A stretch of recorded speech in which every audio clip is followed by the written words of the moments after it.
কোন দেশে থাকি বুঝি না। কয়েকদিন পর, পর সিস্টেম চেঞ্জ। শনিবারে কার বুদ্ধি নিয়ে সরকার স্কুল খোলা রাখবে বুঝলাম না। আমাদের গার্ডিয়ানের কাছে কেউ জিজ্ঞেস করছে? কই আমাকে তো কেউ জিজ্ঞেস করল না যে শনিবার স্কুল খোলা থাকবে নাকি আপনার ভোট কি? মানে এটা কেমন? শনিবারে অনেক বাচ্চারাই অন্যান্য অ্যাক্টিভিটি করে।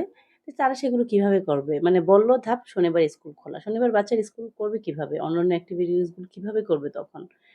আর এগুলি মানে এগুলো চিন্তা ভাবনা করতে হবে তো।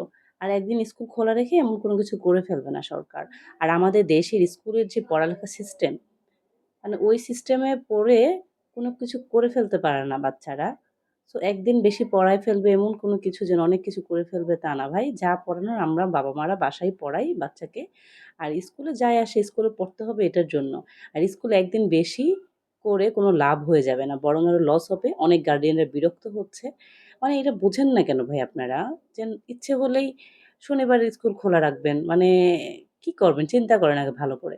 শনিবার স্কুল খোলা রেখে একদিন স্কুল বেশি খোলা রেখে একদম কি করে ফেলবেন? আপনারা স্কুলে কি এমন পড়াচ্ছেন? স্কুলের টিচাররা কি এমন পড়ায় ফেলতেছে? আর বিশেষ করে সরকারি স্কুলগুলি। ওগুলো দেখবেন নাজেহাল অবস্থা।